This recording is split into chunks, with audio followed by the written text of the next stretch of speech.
प्रेत आत्मा की कहानी। रात के करीब 2:30 बज रहे होंगे। नाइट शिफ्ट करने के बाद मैं पैदल ऑफिस से घर की ओर लौट रहा था।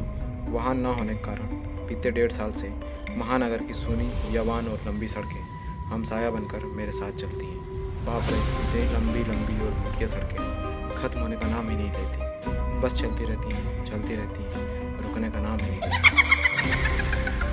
ऐसा घनघोर अंधेरा कि पैर कहाँ पड़ रहे हैं पता ही न चले। तो कहीं खंभों की लाइट से फूटते सफ़ेद झिलमिलाते प्रकाश में नहाती सड़कों की खूबसूरती देखते ही बनती है। रोजाना का रूटीन होने के कारण अब इन सूनी और अंधेरी सड़कों से डर नहीं लगता।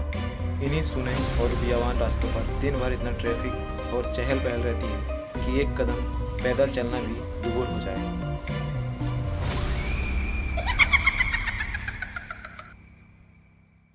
एक बार की बात थी। सुबह सुबह गांव का एक आदमी जिसका नाम भोला था, वह शहर की ओर कुछ ज़रूरी काम से निकल पड़ा।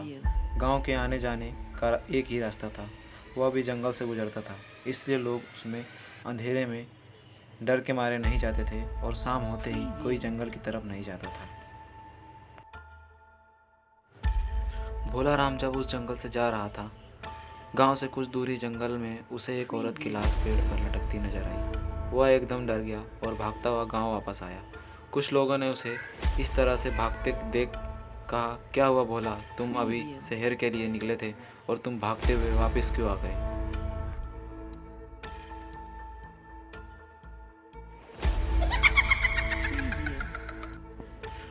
तब भोला राम ने बताया कि मैंने अभी किसी की लाश को पेड़ पर लटकते हुए देखा।